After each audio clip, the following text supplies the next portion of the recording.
Вышеграда, ближайшего к границе города Боснии и Герцеговины, фильм об этой стране в 2 частях на моем канале, до Мокра гора, первого пункта нашего трипа по Сербии, около 26 километров. На все про все, с учетом очереди из машин и паспортным контролем, ушло не более 30 минут. Боснийская граница, сербская граница, экологичный сбор, это все на расстоянии 100 метров. Сербия, сербско-братская!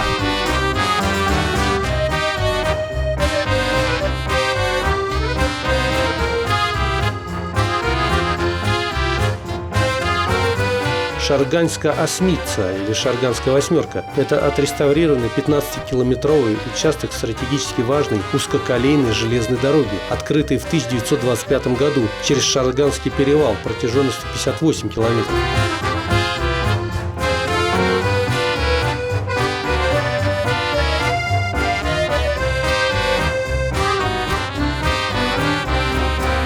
После Второй мировой войны она была заброшена. Я составил наш маршрут таким образом, что если нам не удастся купить билет на первый поезд, а это в пик сезона, без предварительного заказа по электронной почте и указанного на их сайте, вероятнее всего, мы двинемся дальше, не теряя времени. Информация, которая вам пригодится. Отправление до станции Мокрая гора в 10:30, 13:30, а высокий сезон с 15 июля по 31 августа и в 16:00 ежедневно. Цена взрослого билета 10 евро. Все забито, все зарезервировано. Так подъехать даже за час хрен что найдешь. Немного расстроенные, мы сели в престационное кафе и пытались забронировать билеты на последний день из нашего закольцованного тура по Сербии. Но даже имея на руках почту, наше сообщение не доходило до адресата. В итоге, видя нашу панику, оформить бронь на 5 билетов нам помогла русская девушка с соседнего столика, которая давно проживает в Сербии. Вот как раз сезон, вообще по 3 вагона, подключили 5.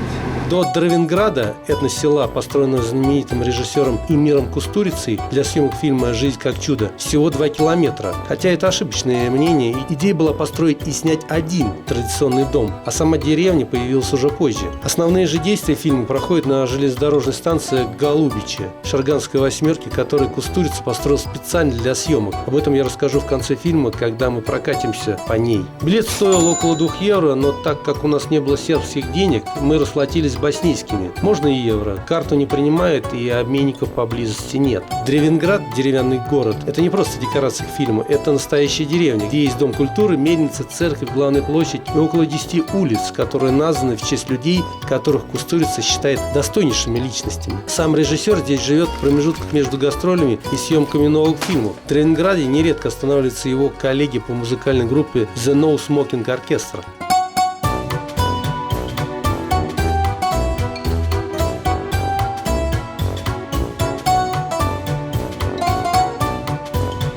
Открытие этнодеревни, построенной на холме Мечавник, произошло вместе с премьерой картины 25 сентября 2004 года. В 2005 году деревня Кустурица получила премию фонда Филиппо Ротье как лучший архитектурный проект Европы за 2003-2005 года. Вот интересно, какую глубину вот эти деревяшки вбиты, чтобы они не развалились. Деревом пахнет, да? Чувствуешь? Центр Древенграда представляет собой площадь Николы Теслы и церковь Святого Саввы, при строительстве которой за основу был взят канон северорусских церквей. Еще одно интересное место – городская тюрьма. Главные нарисованные преступники, которые бывший президент США Джордж Буш и экс-генсек НАТО Хавьер Солана. Они попали сюда за одобрение вмешательства в косовский конфликт. Кустендорф.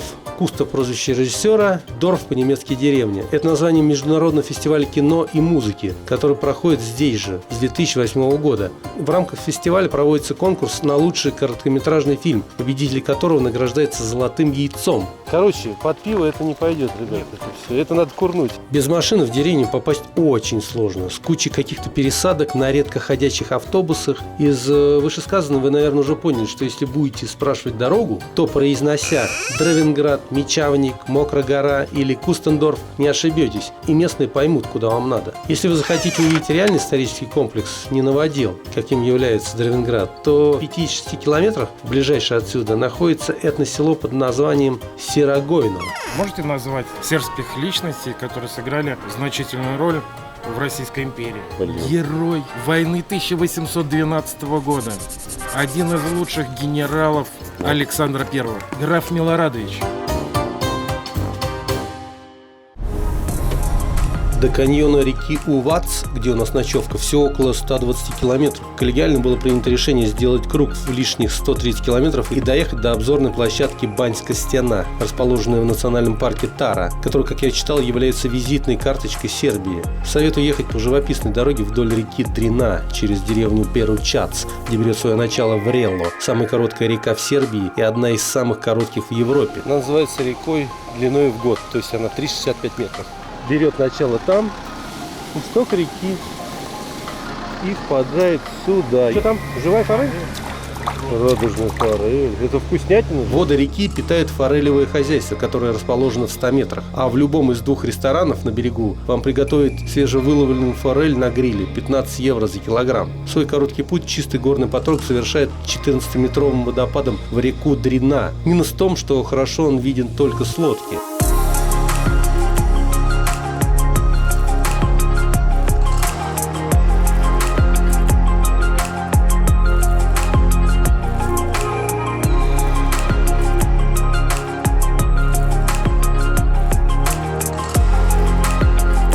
Сразу скажу, до Баньской стена мы не доехали. На фото вид с нее красивый, но искать стоянку, потом минут 15 идти в горку через лес, тем более каньон реки Увац, где мы ночуем, выглядит круче. Да и по пути было несколько смотровых площадок на ту же живописную плотину, образующую озеро Перучац, куда, кстати, летом можно спуститься на понтонный пляж и искупаться. Вот так должно быть все вырублено. Вот как хотелось бы и как есть. Я надену потертые джинсы, несмотря на ходьбу и подъем, тайминг трипа и бешеный ритм. На машине по Сербии прям. Сербия, ты здесь совсем одна, посреди недобрых стран соседей, в мусорных потоках речи в стороны, пузырями вздувшиеся со дна.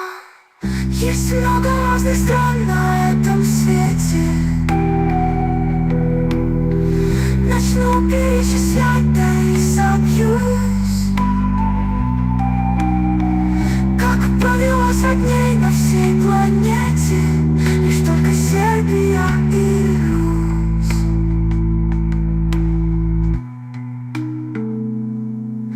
Проехали Мечавник и плотину, и маленький поток длиною в год, Шарганскую восьмерку и туннели, а впереди неведомость дорог. Сербия, ты нам теперь Европа, белый камень над волной потопа, белый город над слиянием рек, белый храм и 21 век. Колония птиц, да, точно, это я знаю, но мы же их не видели. Мы Видели. А где, прям вдалеке где-то там? Он нет, прямо рядом подымался плавно над снизу? смотровой снизу. И потом резко атаковал в быстрой пике. Ба. Не бе, а бе. Послушайте, не... Да. Бе. Вот.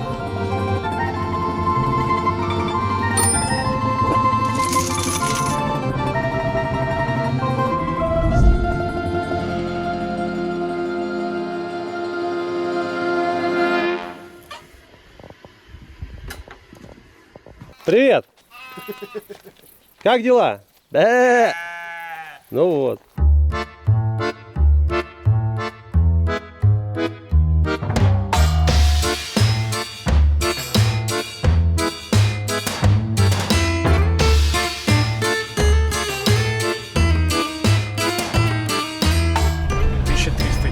Все растет. Мне уже плохо. 1386. 1400 мы на высоту набрали. Охренеть. Это больше, чем Айпетри. 1575 метров. 1800. Вообще. Город дьявола. Касса работает до 4, а бег до 5. После 4 уже сложно будет попасть. Я не проверял, но читал. Стоимость билета 350 динар, примерно 3 евро. Это место славится своей легендой.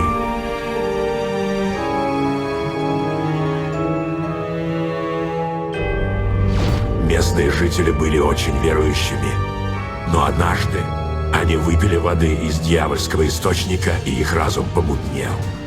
Не отдающие себе отчет, местные жители собрались поженить брата и сестру. Бог, видя это безобразие, прямо во время свадьбы превратил всех жителей деревни в каменные столбы. Эти 202 столба находятся тут и по сей день. И каждый столб когда-то был живым человеком. Столбы от 2 до 15 метров. Причем вот эта лепешка сверху, она где-то килограммов стоит. Внизу в диаметре где-то 2-3 метра.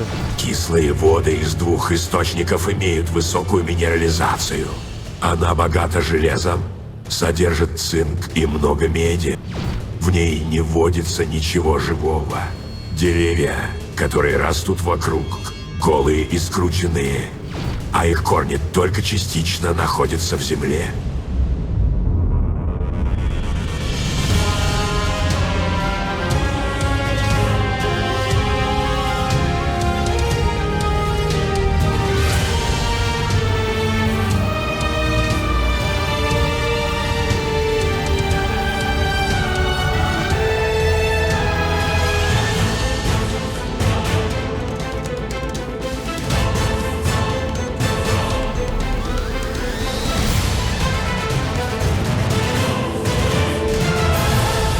Город дьявола как природный феномен уникален для Сербии. Это очень редкое природное явление, так как на планете везде идет процесс горизонтальной эрозии, а в этом месте вертикальный. Здесь жил местный житель, который носил дьявола за спиной, то есть его преследовали несчастье. Ему во сне пришла святая Петка, которая сказала: иди к роднику с адской водой и проведи там ночь молитвы, и тогда у тебя все будет хорошо. Все это подействовало, дьявол от него отступил, он построил здесь церквушку. Перед церквушкой стоит дерево. Бумажками или тряпочками. Сюда приезжают люди, берут бесплатно в церкви тряпочку или бумажку, кто пишет, то просто лоб протирает в молитве и вешает на дерево. И каждую неделю смотритель, монах закапывает это все или сжигает за церковь, чтобы все печали, горести, если болезни какие-то отступили, все было бы хорошо. Видите, надо увеличить.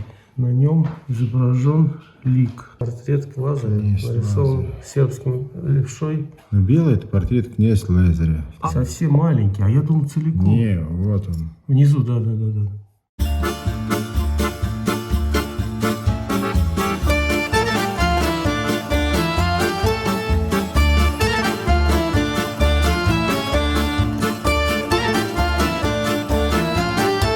В город Ниш мы прибыли уже под вечер, заселились, перекусили и с утра пораньше решили посетить только 2 основные достопримечательности города. Парки, прогулки вдоль реки, посещение достопримечательностей на военную тематику, их доля составляет 80%, которые хранят память о различных войнах и набегах, мы отбросили.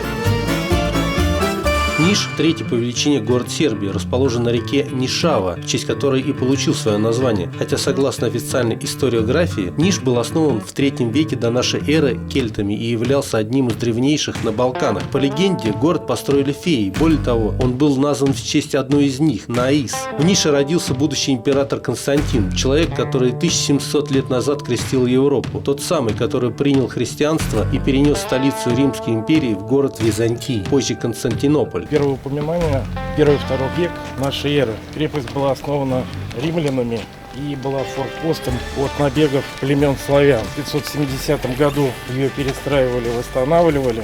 Вот то, что мы видели, лик вот этого вот князя Лазаря. В 1300 году она была захвачена именно как раз сербским князем.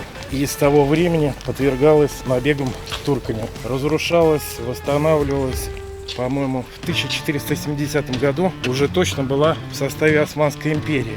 Но вот это именно современный облик крепость приобрела именно как раз в 1717-1720 году. Так нет, а территория какая? Территория, Это вообще пипец. вот просто представь, более 20 гектар, а здесь целый город. До нас османский бастион Нишская крепость дошел почти без изменений. Во время Первой мировой войны цитадель оказалась под властью болгар, которые использовали ее в качестве тюрьмы для сербских патриотов.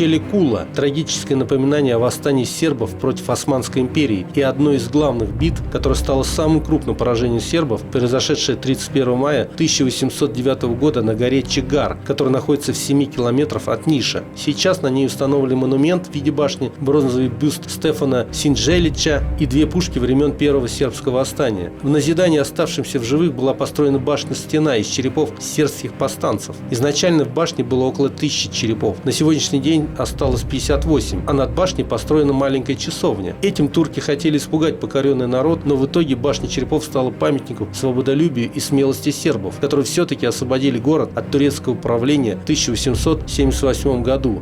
Вот это бурек, символ Ниша. Вот такая канитель. Сколько стоит? Он продается в любой пекарне. Один кусок стоит в среднем 1 евро.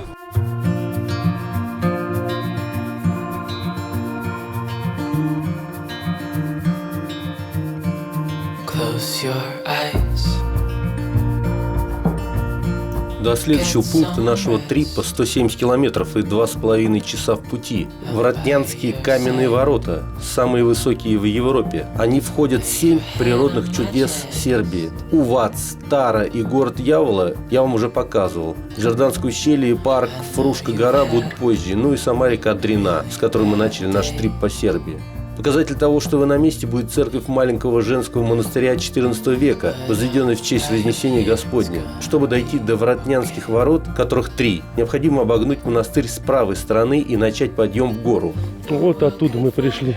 Всего 300 метров, а наклон как будто 50 градусов. Первые ворота, Малопрераст, находятся примерно в 200 метров от монастыря и имеют длину 15 метров и высоту более 34 метров. Они остались для нас неизведанными, так как мы прошли их поверху, и уже через 150 метров мы оказались у этой махины, большие ворота, Великопрераст. 45 метров в длину и 26 метров в высоту. На третьи ворота высотой 20 метров, которые называются Сухие, мы не стали тратить время. Они самые труднодоступные и находятся на расстоянии примерно 2-3 километров. Свое название они получили из-за того, что под ними река Вратна исчезает, спускается под землю.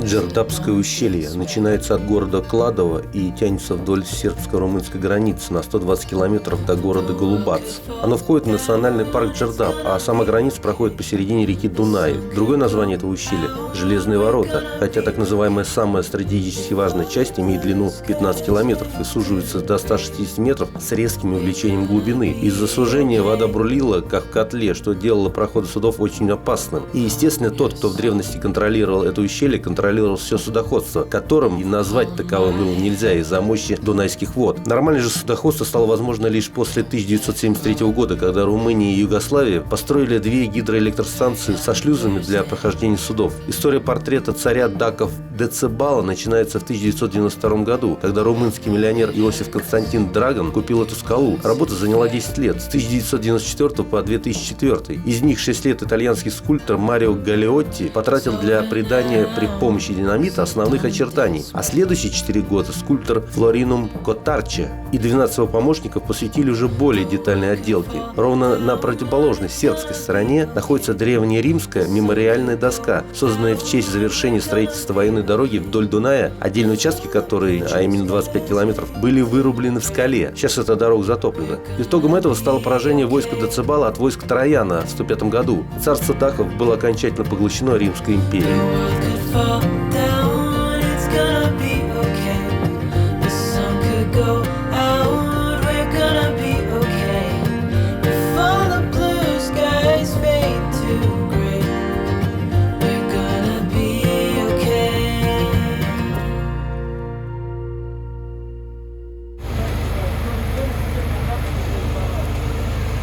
Апартманы.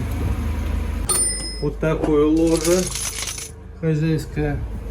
И вот такой 90 всего. Замечательно. Ну что я хочу сказать. Подняли мне вот эти 2 спортсмена. 8:30. В принципе, нормально.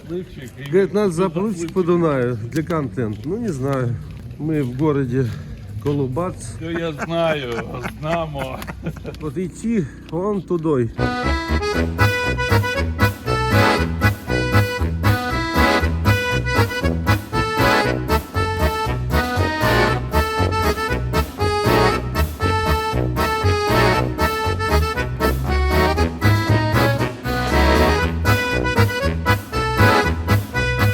Голубацкая крепость. Требования для посещения. Брюки, кроссовки. То есть на дальнюю высоту. Вот так вот нельзя.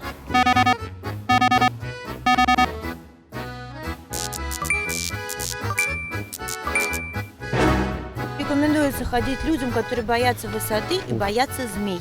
Кстати, за камером требования 8 тысяч динар, это $80. Но мы попытаемся Там это нигде сейчас... не написано.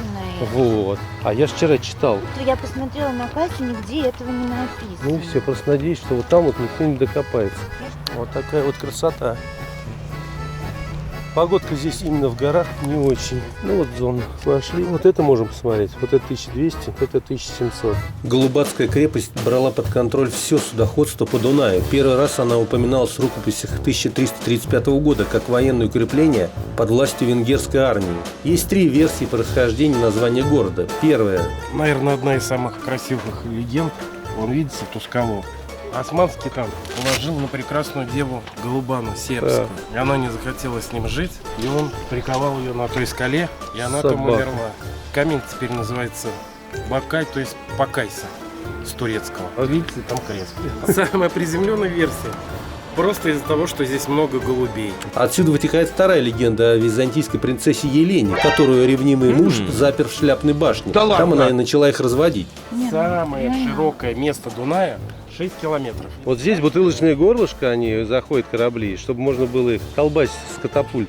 Сужение в этом месте позволяло регулировать и облагать налогом движение через реку и вдоль нее. В средние века это делалось с помощью прочной цепи, прикрепленной к Бабакаю, скале, торчавшей из воды, на которой сейчас виден крест. Часть крепости при строительстве Джардапской ГЭС оказалась затоплена. Первый этаж пушечной башни, пристроенный турками, затоплен и сейчас. И там уже нет входа, потому что там вода. Была и вторая цепь, прикрепленная к той же скале, которая, судя по путевым заметкам 1893 года, имела высоту 18 метров, и крепости Владислав на румынской стороне, которая была разрушена турками в 1526 году. По картине «Бабакай», написанной в 1907 году сербским художником Джорджем Крстичем, понимаешь, что ни о каком нормальном судоходстве и речи не было. Вот смотрите, как зона, то есть надо подниматься. Красный, а черный еще, вон он, черный. Вон люди там карабкаются. С момента строительства и все следующие 400 лет крепость была центром военных конфликтов и периодически меняла хозяина, но каждый раз ненадолго. Только в 1867 году она перешла под контроль сербов и с тех пор уже оставалась у них. После окончания Второй мировой крепость пришла в запустение. В какой-то момент все стало настолько ветхим, что представляло опасность для любого входящего. С 2014 по 2017 года австрийцы с помощью финансирования Евросоюза, вложив около 9 миллионов евро, превратили объект в популярное место. Остатки, обнаруженные во время реконструкции, указывают на то, что римское и византийское поселение существовали до крепости. Доказательства были найдены в типичной кирпично-каменной кладке, особенно в здании, которое османы позже использовали как хамам. Также были обнаружены остатки системы водоснабжения. Ну и лайфхак. Перед посещением уточните, все ли зоны доступны для туристов или только в пятницу, субботу и воскресенье. За зеленую зону не беспокойтесь, она открыта всегда. Паркинг у крепости бесплатный, но при условии, что вы покупаете любой билет в крепость и при выезде с паркинга его у вас проверят. Must have.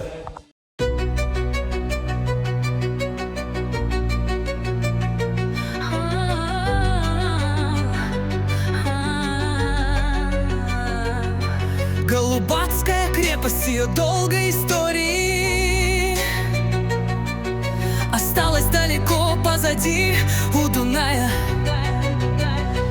Дальше мы двинем в крепость Мередева.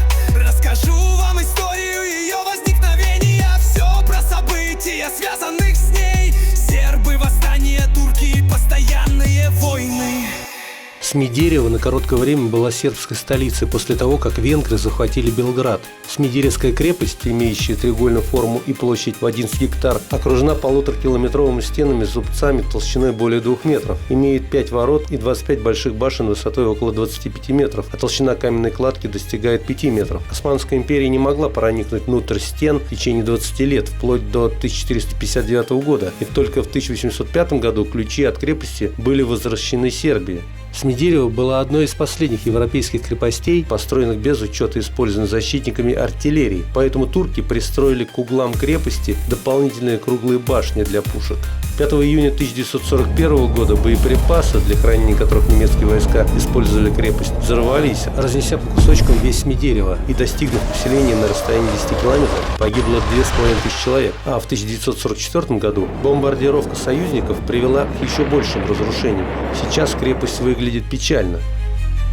Столица Белград и история Врангеля ждут вас следующей, но не в этой части. Белый камень древних крепостей, выветрелый, выщербленный и рыхлый. Поле царства и сражения стихли, хлынул шум пустейших новостей. Болтовня расхристанной Европы, позабывшей самое себя. Сербия, ты здесь совсем одна, посреди Содома и Гоморры. В мусорных потоках речи вздорной, пузырями вздувшейся со дна. Но есть державы, где святые храмы и ныне строят, не скупясь на мрамор, и золотят кресты купола. В небесной вышине видение рая, и праведные воины взирают, и Смальта благородная светла. Впереди сремские карловцы с его винодельнями, Фрушка гора, что вблизи Нови Сада.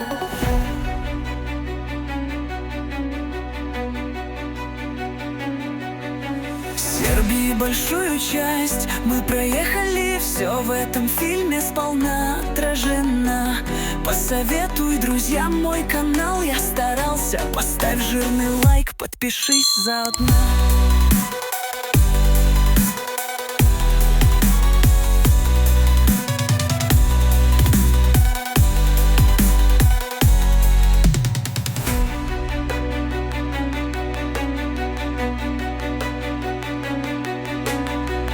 Ну что, вот так вот все попробовать, это будет очень сложно ехать.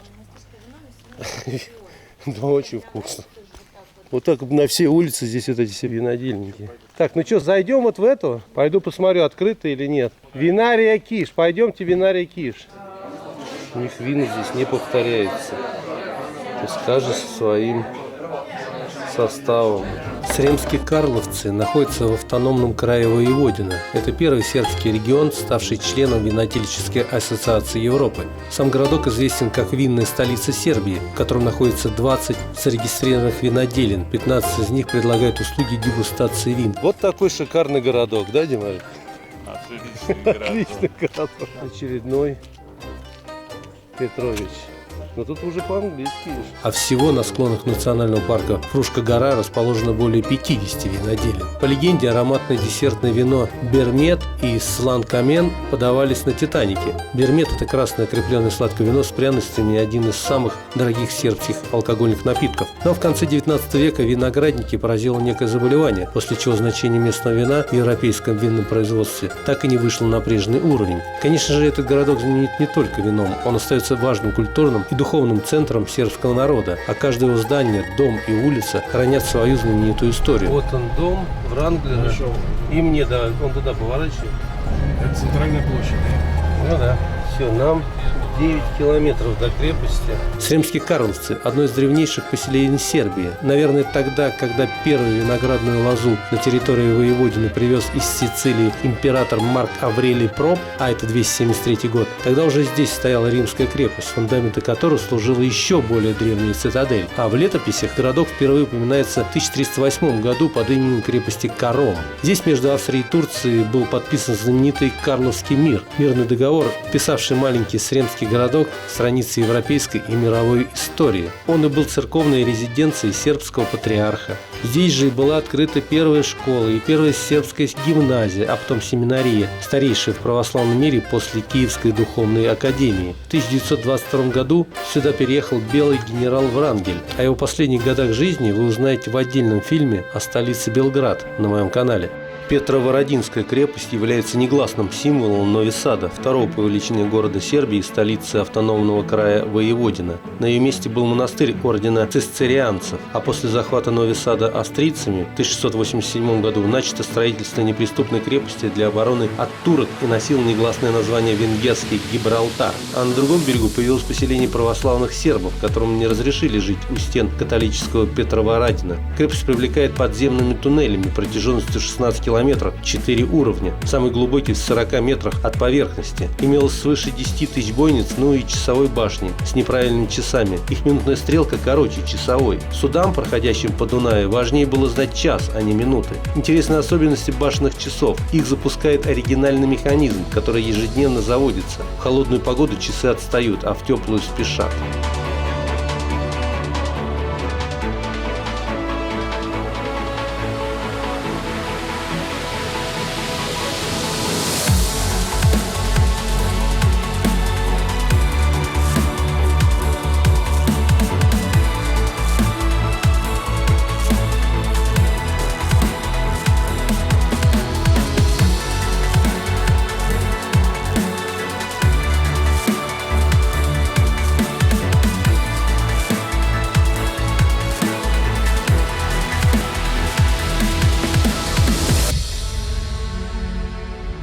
Прогулявшись по центру города, а точнее по площади Свободы, на которой с одной стороны находится католическая церковь Девы Марии XIX века, а с другой городская ратуша, мэрия, мы поехали в сторону городка Баяна-Башта, тем самым закольцевав наш маршрут. Из-за лимита по времени мы бы больше внимания уделили национальному парку Фрушка-гора, который помимо того, что является центром виноделия, также считается важным центром культурно-исторического наследия Сербии, этаким святым Афоном, 17 монастырями. Пока едем, расскажу интересный факт. Жители города уверены в том, что теорию относительности Альберту Эйнштейну подсказала его первая жена сербка Милева Марич, которая родилась в городке Тителе, расположенном совсем рядом, а уже в Нови Саде, тогда еще Увидек, ходила в школу для девочек. С Альбертом она познакомилась в Цюрихском политехе. Учеба ей давалась легко, тогда как сам Альберт на первых порах учился с трудом. В их отношениях она была явный лидер. Позже, когда Альберт и Милева узаконили отношения, на свет появились два мальчика, последний из которых, как это часто бывает у гениев, оказался болен шизофренией.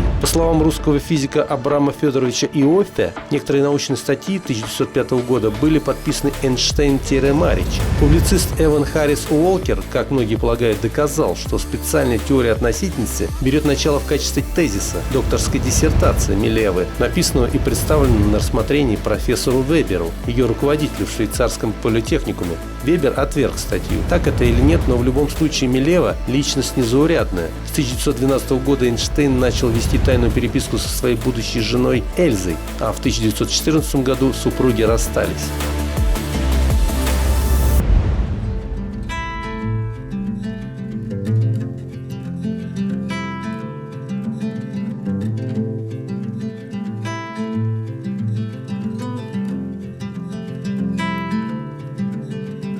Close your eyes, hear the voice within calling. This heavy load got under your skin. All in, you got the white knuckles holding on it tight, keeping your feelings bottled up inside. Heading for a collision in the night. To really live, you gotta die. Breathe in, breathe out. Hey, come alive. Breathe in, breathe out. Look at the colors. Вот здесь мы, здесь все. Шикарно. 63 евро.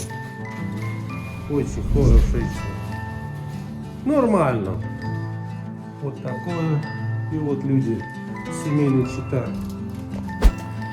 Вот он, знаменитый домик. Его постоянно перестраивают. Его наводнение смывает, его строят как достопримечательность. Но изначально был не такой. Ну, примерно такой. Там жил мужичок. Это уже, по-моему, 5-й по счету. И они все время заново выстраивают. Просто стоят, греются, смотри. Охренеть. А что никто не ловит? Вон граница, там уже Босния. И здесь, кстати, можно доплыть. Где-то лодка, вот это 20 или сколько там евро стоит доплыть туда. Это, правда, надо ловить людей. Там телефон где-то написан, говорят, на каком-то щитке. Вот. Итак, прошу занимать места. Маэстро, что-нибудь легкое.